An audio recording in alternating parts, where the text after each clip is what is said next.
nuestro programa, el licenciado Rolando Emanuel Jiménez. Licenciado, buenos días, bienvenido a PAB. Muy buenos días, José Elías, y buenos días al público que siempre te escucha. Bueno, tenemos muchos asuntos para conversar hoy, pero el primero de todo es relacionado a la decisión del juez el viernes pasado, en el caso que Luma radicó contra Lautier, donde el juez determinó de que pues, se le diera, que se le abriera espacio, ¿no?, para que la gente de Luma pudiera sacar sus camiones y su equipo y no impedir a los trabajadores que hagan su tarea.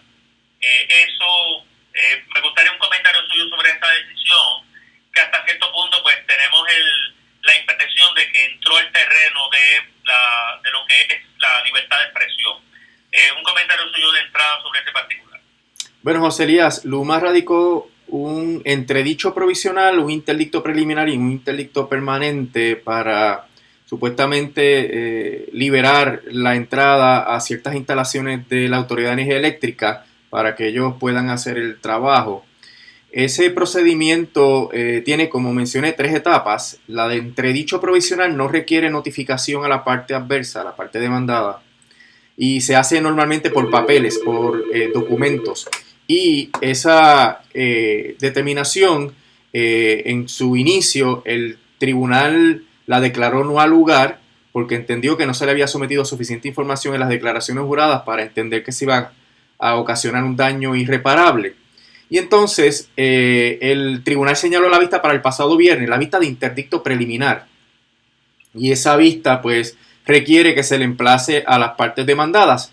Luma solamente pudo emplazar a la Asociación de Jubilados y el día de la vista, a las 5 de la mañana, radicó una moción para reiterar el entredicho provisional y sometió declaraciones juradas adicionales en donde pues, se especificaban hechos más detallados sobre por qué ellos entendían que se justificaba la petición. Y a base de esa determinación, y como las reglas lo permiten, y así lo aclaró el juez en la vista, pues el juez emitió una orden de entredicho provisional, que es una orden de una duración de no más de 10 días, y señaló la vista para este próximo viernes. La vista es la de interdicto preliminar, donde ahí Luma tendría que ya presentar pruebas y pasar testigos y tendría que notificar a las partes demandadas, particularmente a Jaramillo y a Lautier, que todavía, a pesar de que el viernes se emitió la orden, todavía no ha ocurrido eso, José Elías, ¿verdad? Algo que realmente es inexplicable. Y en ese sentido, entendemos, discúlpame por el teléfono, pero estoy en la oficina. En ese sentido, entendemos obviamente que pues, no ha habido todavía la oportunidad de que Lautier presente sus argumentos. Se estarán presentando los argumentos en cuanto se emplace. Y ahí pues podré entrar en detalle sobre los elementos que vamos a presentar en la comparecencia de Lautier. Es un tanto extraño el hecho de que no lo hayan emplazado ustedes. Eso es una decisión del tribunal, la de buscarlo y emplazarlo. ¿Y quién es el encargado de eso? No, Luma tiene que contratar a un emplazador para que haga la diligencia y tiene que utilizar todos los medios que tienen a su alcance para encontrar a las personas demandadas. Es un requisito jurisdiccional. Lo que pasa es que en cuanto al entredicho provisional, como las reglas permiten que se dicte de manera de emergencia, no hace falta notificar. El primer intento de Luma por lograr el entredicho provisional fracasó, pero luego a las 5 de la mañana del viernes pasado sometieron una moción nueva y ahí el juez emitió el entredicho provisional. Pero en cuanto al interdicto, para que se pueda ver, porque el entredicho dura más que 10 días, para que el interdicto se pueda ver tienen que emplazar y todavía eso no ha ocurrido. Bueno, supongo que el emplazamiento es parte de la estrategia, ¿no? Debo deducir. Bueno, no es parte de la estrategia en cuanto a lo que tiene que hacer Luma. Es una orden del tribunal que tiene que notificarla. Así expresa la propia orden. Tienes que notificar la orden y ese trámite está en manos de Luma exclusivamente. Ok. Por otro lado, vamos a otro tema y tiene que ver con el trámite de la legislación del Senado 450 que busca crear la doctrina del patrono suceso a obra aplicada para Luma. Ha habido una una expresión de la Junta a través de Natalie Yardesco obstando esta medida y presentando varios argumentos sobre el particular. Vamos un momento a la postura de la Junta, que de hecho declara al cierre de su comunicación de que ellos se abrogan el derecho de anular la ley si finalmente la misma queda aprobada por la legislatura y el juez. Vamos un momento sobre la postura de la Junta sobre el concepto del patrono sucesor a Luma. Sí, mira, déjame explicar el contexto, ¿verdad? Uno de los terribles disparates del contrato de Luma, que lo hemos reseñado con mucho detalle, es que la ley 120 del 2018 establece que hay que reconocerle a los empleados todos sus derechos, beneficios, prerrogativas conforme a los convenios colectivos. Eso lo que significa es, obviamente, que Luma tiene que absorber todas esas obligaciones. Una de las obligaciones principales que tiene un patrono bajo un convenio colectivo es respetar la representación sindical. La unión representa a los empleados en todos los asuntos que tienen que ver con el patrono, y ese texto de la ley 120 evidentemente lo que significa es que hay que respetar todo lo que establece la Constitución. La Constitución permite la negociación colectiva de los empleados que trabajan en empresas del gobierno que funcionan como negocios privados, y en ese sentido esa era la intención legislativa. Pero ¿qué es lo que hace el contrato? Lo primero que hace es rechazar los convenios colectivos. Si tú rechazas los convenios colectivos, no estás respetando ninguno de los derechos de los empleados de la autoridad, particularmente el derecho a la representación sindical.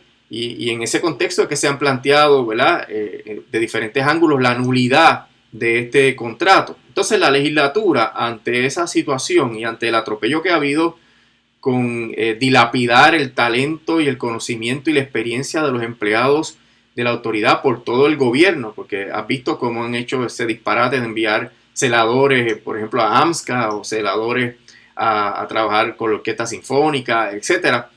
Ante todos esos disparates, la legislatura presentó y aprobó ya, Cámara y Senado, el proyecto del Senado 450, que lo que pretende es corregir este entuerto, diciendo que cualquier empresa que asuma un contrato de alianza público-privada tiene que absorber los empleados como patrono sucesor para que las operaciones de la empresa de la alianza público-privada no se afecten, y para respetar los derechos de los trabajadores.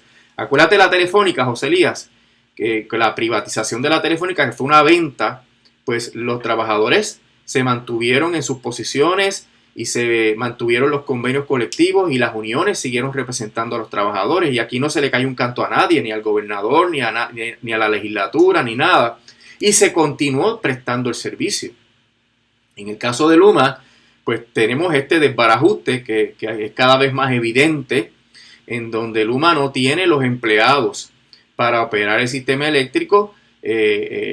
Las redes están llenas de instancias donde no hay servicio y donde no hay respuesta ni información, porque antes la Autoridad de Energía Eléctrica informaba el detalle de quién no tenía luz, cuántos clientes no tenían luz, y ya tú no ves eso. El sistema de página de internet para manejar los servicios está intermitente. O sea, toda una serie de problemas que vienen precisamente de que Luma no quiso contratar a los empleados de la Autoridad de Energía Eléctrica. Y al no querer contratarlos, ahora está dando palos a ciegas porque no tiene la experiencia y el conocimiento acumulado en esos empleados y no tienen suficiente personal. Pues la legislatura ha dicho, para que esto se corrija, corregimos dos problemas: el daño que se le está ocasionando a los empleados y la falta de personal que tiene Luma actualmente. Entonces establecen que cualquier compañía que haya establecido una alianza público-privada desde el 2017 en adelante, pues tiene que absorber a los empleados como patrono sucesor. Entonces la Junta escribe una carta donde levanta 4 argumentos, de los cuales, ¿verdad?, a mi juicio, ninguno tiene mérito, pero que van a ser objeto de litigación seguramente, ¿verdad? Pero antes de entrar a los argumentos, el proceso todavía requiere unos pasos, ¿verdad?, en el trámite, porque la legislatura lo aprobó. Pero el gobernador Pierluisi, aunque no dijo ni esto ni lo otro en una entrevista que yo le escuché el pasado viernes, puede ser que diga otra cosa luego, pues anticipó que iba a evaluar el proyecto. Ahora, esto dentro del contexto de cuál es la postura de Pierluisi y cuál es la función que Pierluisi ha cumplido como abogado de la Junta, pues anticipa que lo veten. Vetarlo es rechazarlo y no se convierte en ley. Pero la legislatura tiene la opción de ir por encima del veto del gobernador, y en este caso la aprobación de ese proyecto de ley del Senado fue prácticamente unánime. Digo prácticamente unánime porque lo que hubo fueron algunas abstenciones. Así que si los legisladores no se arrepienten o incumplen su palabra o su compromiso, pues se supone que vayan por encima del veto del gobernador y se convierta en ley el 450 del Senado, y Luma tendría que contratar a todos los empleados de la Autoridad de Energía Eléctrica. Y mira lo que se resolvería además, que no lo mencioné. Actualmente todos esos empleados de la Autoridad de Energía Eléctrica que pasaron al gobierno central, pues el gobierno está incurriendo un gasto adicional, porque le está pagando la Autoridad de Energía Eléctrica los empleados a Luma, y además el gobierno tiene que estar pagando los empleados que no se movieron con Luma, y eso es una doble nómina, que de hecho se ha calculado en algunas instancias en 120 millones de dólares o un poco más tal vez. Así que con esta ley se resuelve también ese problema de ese doble gasto, porque eventualmente Luma va a querer contratar los empleados que necesita, y Stensby ha dicho que necesita por lo menos 3.800 empleados. Así que, y van por 2.000, así que se va a resolver un problema de doble nómina, de doble costo en esta transacción. Pero la Junta ha dicho que entiende que esa ley está prohibida por la ley promesa y por otras leyes federales, y en el mismo estilo que le ha caracterizado de una arrogancia tremenda, le escribe a los presidentes de las cámaras y al gobernador diciéndole que va a ejercer todas sus prerrogativas para, en el caso de que se apruebe la ley, anularla. Y levanta los siguientes planteamientos, José Elías.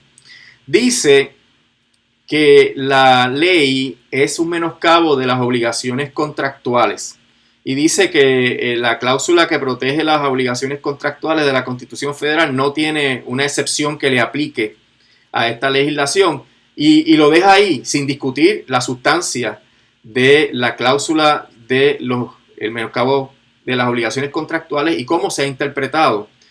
Habrás visto la columna del profesor Carlos Ramos González, que es un constitucionalista de la máxima reputación, ¿verdad?, aquí en Puerto Rico, y dice, mire, los contratos no están escritos en piedra. Eso lo resolvió el Tribunal Supremo al establecer que un contrato que haya sido menoscabado por una ley puede hacerse eso válido si el contrato es necesario enmendarlo para cumplir con un propósito importante del gobierno, y esas enmiendas que se le hagan son enmiendas que son necesarias y razonables. Entonces aquí tenemos el issue de un contrato leonino que solamente beneficia a la parte privada y no al gobierno, y que menoscabó todos los derechos laborales de los empleados de la Autoridad de Energía Eléctrica, y la señora Natalia Yaresco dice que la legislatura no puede arreglar eso. Totalmente falso, José Elías. La carta y todas las expresiones que han hecho previamente, porque esta no es la primera vez que hablan, no mencionan cómo es que se interpreta esa cláusula constitucional contra el menoscabo de las obligaciones contractuales, porque esa cláusula no se interpreta de manera literal ni absoluta. Y cuando hay un interés importante del gobierno y la legislación se hace para resolver ese interés importante del gobierno, se entiende que ese ejercicio legislativo es válido.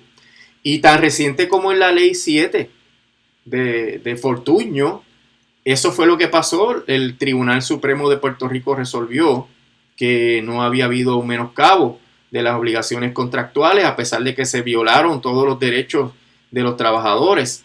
Y igualmente ocurrió en un caso del primer circuito, donde resolvió que a pesar de que la ley menoscababa sustancialmente las obligaciones a favor de los empleados, no había una violación constitucional porque era necesario y razonable. Así que dentro de este contexto, José Elías, la Junta miente en cuanto a ese planteamiento. Dice además la Junta que la ley, el 450, ¿verdad?, todavía es proyecto de ley, en el caso de que se vaya por encima del veto, pues se convertirá en ley, pues viola la Ley Nacional de Relaciones del Trabajo. Esta es la ley federal que reglamenta las relaciones obrero-patronales a nivel federal. Y la Junta también, a mi juicio, se equivoca. Luma no tiene uniones. Luma no tiene derechos como tal bajo esa normativa. Los derechos son de los trabajadores a que se puedan organizar, a que el patrono no interfiera irrazonablemente con ese derecho a organizarse, a manifestarse, a tener una actividad sindical razonable, etc. Entonces está diciendo Natalia Yaresco que la Ley Nacional de Relaciones del Trabajo ocupa el campo en relación a este trámite, pero ella se olvida que en Puerto Rico la Constitución establece ese derecho a unionarse y a participar en actividades concertadas, etcétera, que nosotros tenemos un amplio poder aquí en Puerto Rico para reglamentar las relaciones obrero-patronales, que de hecho tenemos todo un andamiaje jurídico para reglamentar las obligaciones obrero-patronales, y eso no significa que haya un problema con la ley federal. Y además lo que establece esta ley o este proyecto de ley es corregir el problema de que había una representación sindical y esa representación sindical se violó flagrantemente. Así que lo que hace la ley es proteger precisamente los derechos de los trabajadores. Así que yo no veo, entre otros asuntos que se pueden mencionar, pero no veo cuál es el conflicto o los méritos que tiene esa carta en cuanto a que se viola la legislación federal que regula las relaciones obrero-patronales. El otro argumento que levantan es que en dos partes, en relación a promesa, en relación a que la ley o el proyecto viola el plan fiscal, porque el plan fiscal contiene toda esta cosa de que este contrato es indispensable para lograr una energía en Puerto Rico a costos razonables, etcétera, lo cual hemos discutido en un montón de ocasiones aquí, que eso es falso y ya lo estamos viendo, ¿verdad? Ni tenemos energía confiable, ni tenemos energía a costo razonable, porque ya la Junta aceptó que va a subir por encima de los 25 centavos por kilovatio hora tan cerca como el año que viene. Así que todo ese discurso que viene del año 2018 en cuanto a la energía asequible y a costo razonable, pues se ha derrumbado. Entonces ellos dicen que como el plan fiscal contempla este contrato, pues esa legislación es una legislación que afecta y que contraviene el plan fiscal, pero la legislación no anula el contrato. La legislación corrige un problema del contrato y en ese sentido no es lo que se había planteado en otras ocasiones, que se tiene que anular el contrato por ser ilegal y leonino. Así que es un ajuste que dentro de los poderes del gobierno de Puerto Rico se hace. El otro asunto que plantea la Junta en cuanto a esto es que viola promesa porque va en contra de los propósitos de promesa, pero promesa no establece para nada qué hay que hacer con la Autoridad de Energía Eléctrica. Promesa no establece para nada cómo es que se pueden proteger los derechos de los trabajadores. Promesa no establece para nada la política pública laboral que puede establecer la legislatura de Puerto Rico. Así que son argumentos que son meros asuntos de opinión, José Elías. No son asuntos específicamente jurídicos que digan, esto no se puede porque la ley promesa lo establece. Siempre es a la sola discreción de la Junta. Pero hay algo en la contestación que dieron los presidentes de las cámaras, de los cuerpos legislativos, que es bien importante, José Elías, y que es el último párrafo, que parece un párrafo inocuo, pero que a mi juicio es lo que puede balancear los poderes aquí entre la legislatura y la Junta de Control Fiscal. ¿Tú te acuerdas cuando la Junta estableció este plan piloto de los 10 municipios y trató de endilgarle a los municipios los planes fiscales y los presupuestos que a la Junta le dio la gana? Así es. Y el alcalde de San Sebastián, el honorable Javier Jiménez, dijo, no, yo no voy a entrar con eso, yo fui electo, a mí me entregaron la prerrogativa, ¿verdad?, y el privilegio de gobernar los destinos de San Sebastián, y yo no voy a respetar unas directrices dictatoriales de la Junta en cuanto a cómo es que yo debo gobernar mi municipio. Y se le hizo frente, se escribieron unas cartas, se celebró una reunión en donde se le dijo que esa intención de la Junta era inconstitucional porque violaba los derechos democráticos de los puertorriqueños, particularmente, ¿verdad?, de los pepinianos.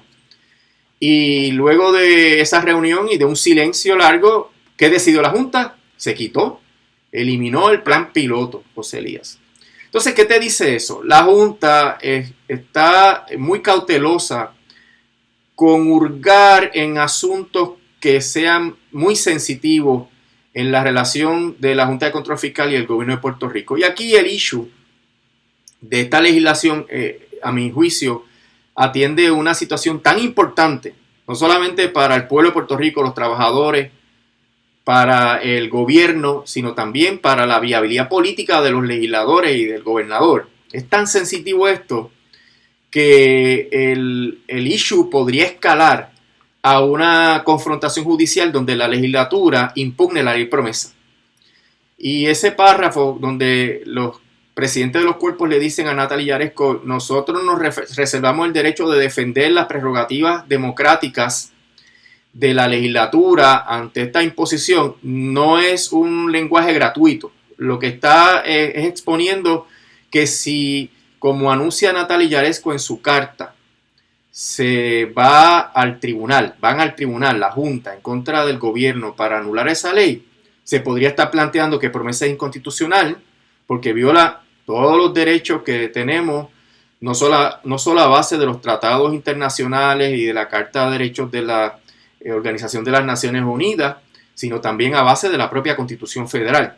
Y eso es lo que hemos hablado por mucho tiempo, José Elías, de que el gobierno de Puerto Rico no ha cuestionado los fundamentos de la ley promesa, siempre se ha ido por las ramas.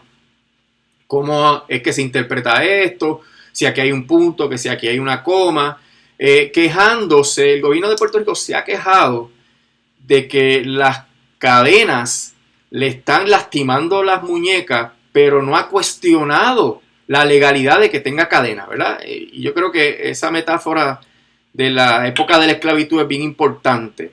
Y en esa carta que contestan los presidentes de los cuerpos, están anticipando la posibilidad, ¿verdad? Porque en esto de la política y particularmente de la política legislativa, pues siempre hay que ser cautelosos y no se puede ser ingenuo. Esto puede cambiar de la noche a la mañana, pero hasta ahora lo que se está planteando es que si la Junta viene en contra de la legislatura para anular la ley, la legislatura podría estar planteando que esas acciones son inválidas, que son inconstitucionales y que por ende la ley promesa no debe sostenerse más en Puerto Rico. Los obreros del fondo, José Elías, plantearon eso. ¿Y qué hizo la jueza Taylor Swain para no entrar en la sustancia de los planteamientos? Dijo, a mi juicio de manera totalmente incorrecta, que los obreros del Fondo del Seguro del Estado no tienen legitimación activa para impugnar la ley promesa que le impone medidas de austeridad y que los convirtió en acreedores del caso del gobierno central de quiebra de título 3. O sea, según la jueza, un acreedor bajo el título 3 de la ley promesa no tiene derecho a cuestionar la constitucionalidad de una ley que le impone todas esas condiciones. Eso está todavía en el primer circuito. Se pidió una reconsideración, pero el primer circuito hizo eco de eso, que también es una manera de evadir la sustancia de los planteamientos. Y dentro de ese contexto, si el gobierno hiciera el planteamiento específico de que la ley promesa es inconstitucional por violar todas las prerrogativas democráticas de los puertorriqueños, yo creo que ahí la jueza Taylor Swain ni el primer circuito tendrían la opción de decir que el gobierno no tiene legitimación activa para hacer ese planteamiento y tendrían que entrar en la sustancia. Por eso es que yo creo que al municipio de San Sebastián le hicieron caso en el planteamiento, porque saben que en la medida en que ellos estaban interfiriendo directamente con el municipio, pues sí, el alcalde tiene legitimación activa y el municipio tiene legitimación activa. Y yo creo que si la legislatura valida, ¿verdad?, ese planteamiento y cuando la Junta quiera invalidar la legislación, hace la moción de desestimación, que es el trámite que debiera seguir, haciendo una moción de desestimación para que el tribunal considere los méritos del planteamiento democrático, pues entonces, como dicen por ahí, se empata el juego y la Junta tendría que negociar, José Elías. Interesante el argumento que nos presenta sobre esto. Otro ángulo que quería traer, licenciado, antes de cerrar nuestro diálogo, es sobre el elemento de la retroactividad. Para todos los fines, esta medida el pago sucesor no estaría en una condición de poner algo de forma retroactiva, licenciado. No, no hay problema con eso. Sería de la misma manera que se puede menoscabar un contrato mediante una ley porque el contrato pues viola alguna política gubernamental importante y esto se hace de manera necesaria y razonable. Se puede hacer también legislación retroactiva. Eso la legislación retroactiva es una excepción, pero no es que sea inválida la legislación retroactiva. En la mayoría de las instancias que la legislatura establece que la legislación es retroactiva, tiene que decirlo expresamente en la ley. Aquí se dice que es retroactivo y está expreso. Y lo otro es que cumpla con el criterio que mencioné para determinar si es válida conforme a la cláusula que protege contra el menoscabo de las obligaciones contractuales. Y si el interés gubernamental es importante y esa retroactividad es necesaria y razonable, eso no tiene problemas constitucionales. Bueno, vamos a ver cómo esto se va a desarrollar. Tenemos que va a ocurrir durante la semana relacionado al primer tema que hablamos en torno al tema de emplazamientos y turistas que se pueden que se den en el transcurso de esta semana. El hecho legal que tomó Luma contra la OTAN. Licenciado, ¿cómo que lo brindé a conversar aquí en PT? Como no, José, estamos a la orden. Que pase buen día. Igualmente. Bueno, vamos a